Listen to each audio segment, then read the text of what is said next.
Well, good morning once again from another gorgeous July morning on a lake in Otter County. It is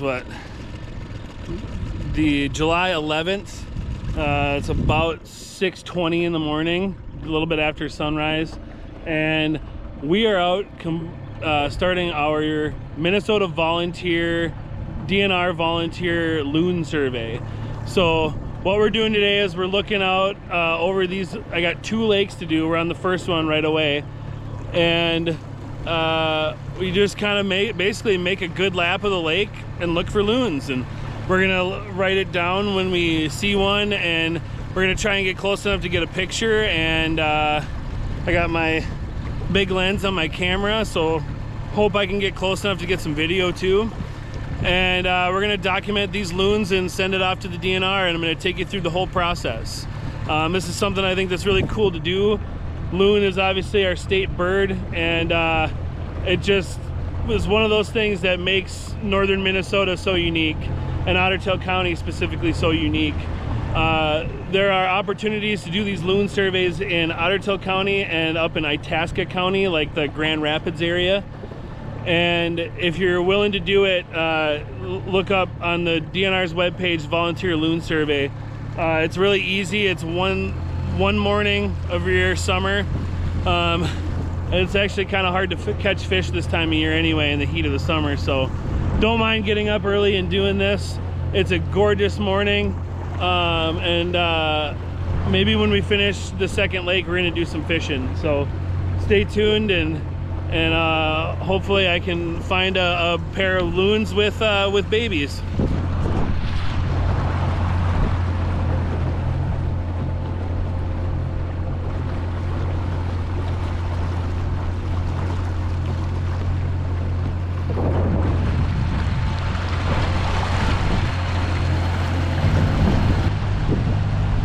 So basically the protocol here is to try and get out early in the morning,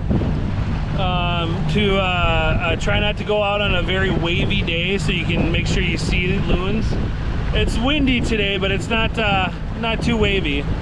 I'm about, I don't know, 100 yards offshore, and I'm basically just gonna do one big loop around the lake. This is a pretty small lake, and I'm gonna just kind of essentially go around kind of the middle of it and look everywhere. Their loons are very rarely going to be right tight to shore unless they're actually at their nest. So it's safe to say if you stay a little ways away from shore and kind of circumnavigate the lake, you should be in them. You should be able to find them. We're also looking for to identify not only loons, but are they juvenile or adult? Are they paired up? So are they a breeding pair?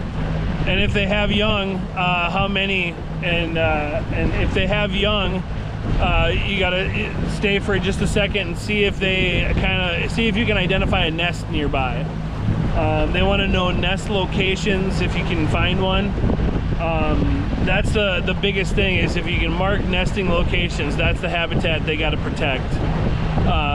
So I've been about halfway around the lake now, and I am not seeing any loons. But here in Otter County, the biggest threat to loons is essentially shoreline development. They make their nests on land or on that wetland fringe along the edge of the lake, and they when people transition that land into, rock riprap or mowed lawn for their cabins, they lose habitat at kind of an exponential rate. And loons all across North America are having this issue. So the biggest threat to loons is definitely shoreline development and water quality. So the loon is like I'll talk about later, is having the loons on your lake is a sign that your lake is healthy. It's clean. It's a sign of clean water and healthy habitat, and nesting habitat too. You're not going to have loons on your lake all summer unless you have nesting habitat. This can be done artificially. The DNR encourages people. They have a program where they have designs to build these nests. They're just like little floating things of PVC that you can make and create habitat for loons. I would love to do that for a video sometime. If anybody's building one, let me know. But you can increase habitat on your lake that way. But the biggest threat, I think, personally, is shoreline development, especially here and like where the other loon survey locations are in Grand Rapids and Itasca County. Those are both lake cabin country. There's 1,000 lakes, I think, in both of those counties. So a lot of shoreline development, and that really hurts loon habitat. So if you can have a regenerative shoreline, or if you can have a portion of your shoreline stay natural, it helps everything out. It helps water quality. It helps, with erosion, which leads to water quality issues, and it also provides a lot of habitat for waterfowl, loons, ducks, geese, you name it. We have our first loon sighting. We're all the way on the one side of this first lake, and there's an adult loon in front of us. We're not going to be able to see it with the GoPro, but I'm going to get some footage on my big camera. But when you approach, you want to just stay quiet and stay nice and slow, and you don't want to get within more than 100 yards because you will spook them. But I see a nice little bit of nesting habitat right here, so this might be a lone female. I'm not sure. I'm gonna get better eyes on it though.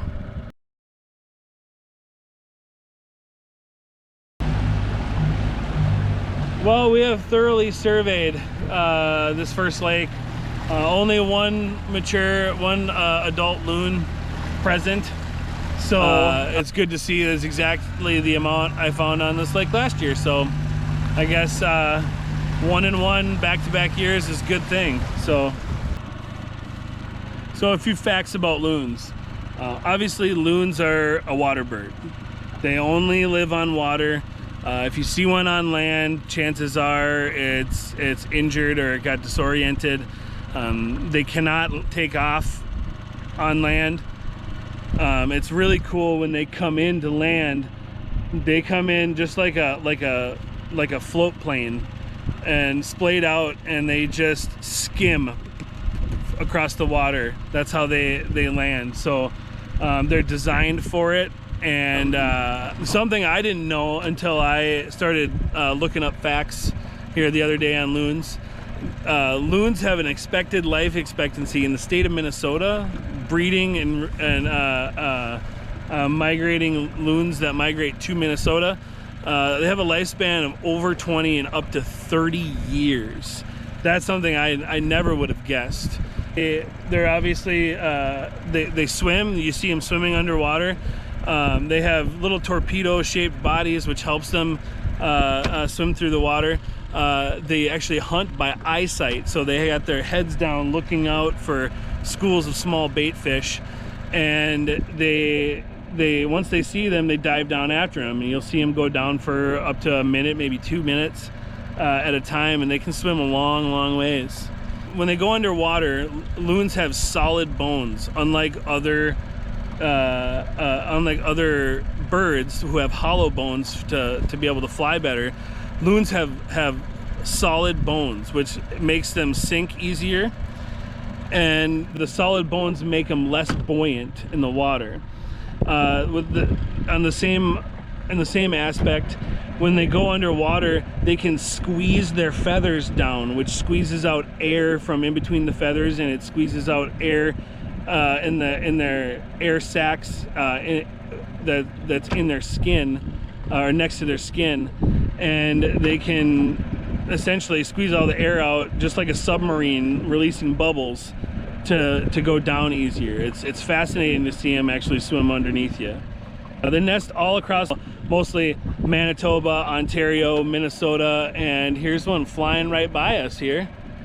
I don't think I can get that, but I think that was the same loon. Anyway, they nest all across the boreal forest, the northern areas of the United States. Like I was saying, they're a sign of, if you have loons on your lake, it's a sign of good health. It's a sign of water quality and a quality habitat, because if there's quality habitat for loons, there's quality habitat for fish and clean water. It's a great thing. It's like a cherry on top of your lake if you have loons on your lake. They do nest on land and next to land. They nest in the cattails and bulrushes. They'll build floating nests, but they also do nest on land on the actual shore. So if you have a large shoreline, do your best to just leave it natural and undisturbed. It's great habitat for these loons to nest in. Loon pairs have been known to use the same nesting locations for decades. There's one study up in Ontario, and I think I'm saying it right, Algonquin's National Park or Preserve, that they had the same loon use the same nesting site for 15 years. So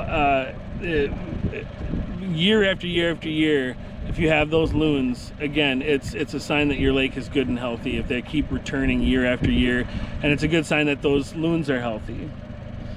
When they do migrate, they migrate all the way down to the Gulf of Mexico. From these northern lakes, they go all the way down to the Gulf of Mexico and come back every spring. And at the end of the summer, when they're done with their mate, when they're done with their mate and done raising their young, they take off on their own. They're single. They migrate by themselves all the way down to the Gulf of Mexico, and they come back as soon as the ice comes out up here in the north, in northern Minnesota. The DNR does put out, with more volunteer help as well, they do put out artificial nests, which are floating platforms that are covered with 2 PVC pipes to protect from predators, and they're put in high probability spots for loons to nest on. And there's information on the DNR website if you want to create your own one of those as well to help.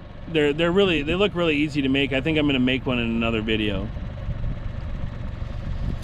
When they have chicks, when they have their little ones, they can swim immediately, but obviously they prefer to ride on mom and dad's back, as you see in so many pictures. But right away they can swim. Those chicks, according to some studies, can be fed by mom and dad up to 70 times a day. 70 times a day. And within a month or two, by August, they're feeding on their own and they're separated from mom, and it happens so fast. Literally, mom and dad just get up one morning and just fly away, and you're on your own. And a lot of juvenile loons actually get caught by the ice in the early winter because they just aren't ready to fly yet, or they just don't know to get out of there. You see a lot of loons rescued by people, volunteer rescue, animal rescue people. That loons, if they're getting caught by the ice, typically they're young of the year, and can't fly for some reason. They're mostly vocal in the late evening and just after dark. Lastly, if you love loons and you love other birds like loons, swans, blue herons, cormorants, all those water birds besides ducks and geese that you can hunt, that's called the non-game wildlife section of the DNR. And if you want to donate, they have a non-game wildlife fund that does great work. It goes to all those species, the management of all those species that don't have hunting license dollars dedicated to them like ducks and geese do. And if you want to get involved in this DNR loon survey, contact your local DNR office if you're in the Spicer Green Lake area. I'm not sure what county that is, but Otter Tail, Fergus Falls, Detroit Lakes area, or the Grand Rapids up north, that area. They need surveyors. There's lots of lakes. I have two, and like I said, it takes me one morning of the year, and it's about that time. We're gonna go get to the second lake. Beautiful day on the lake.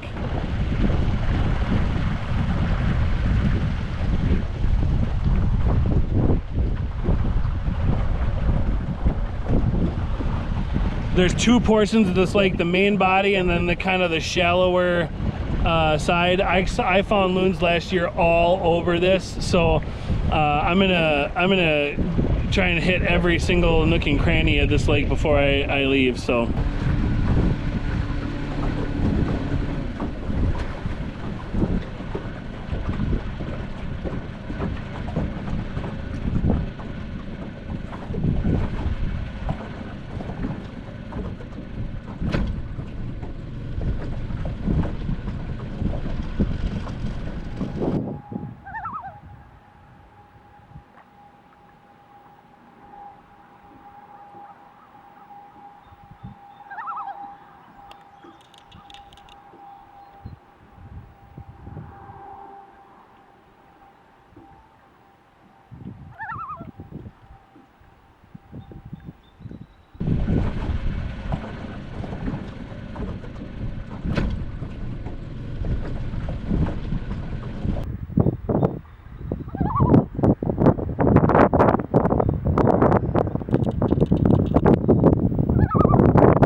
I've had this loon around me just for like 20 minutes and she's just calling away.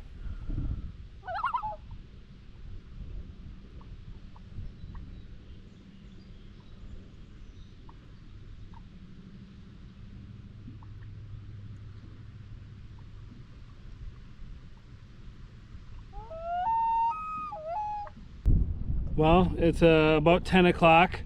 I've been out here for a couple hours. I've seen a total of 11 loons on this lake. And then 2 more if you count the juveniles that I saw. It is just an absolutely perfect day out here. Nice little breeze, little 10-mile-an-hour breeze. I wish I didn't have other stuff to do today because I would stay out here all day. I'm gonna come back and figure this lake out because it's a nice lake. It's so clear. I mean, it looks green, and it looks kind of green from the surface, but you can see down all the way to the bottom in like 10 feet of water. It's not gin clear, but it's beautiful. I'm reminded doing this every year how important it is to protect our lake shores and how valuable these birds are. They're in decline all over North America. Even based on my surveys, last year I think I had like 25 loons in my survey from last year, and the number's cut in half. Now a lot of conditions go into that, obviously. It's a little bit windier today, that might have something to do with it, but all in all, we saw a lot of loons. We had one that came up and just serenaded us for a while, and I got a bunch of that on my Nikon camera, so hopefully that turned out. And that call, those experiences, especially like that when one comes up close to you, it's hard not to love that species. It really is. It's ingrained in us as Minnesotans. Our professional soccer team is named the Loons, and it's just a symbol of our state, and I think we should do everything we can to protect their habitat and protect them for the future. It's our state bird. It's a signal or a symbol of our state and the beauty that we have here and the natural wonders of Minnesota, so we got to do what we can to save it. For the North Star Conservationist, I'm Jonah Olson, and remember that conservation is part of the tradition. Pass it on.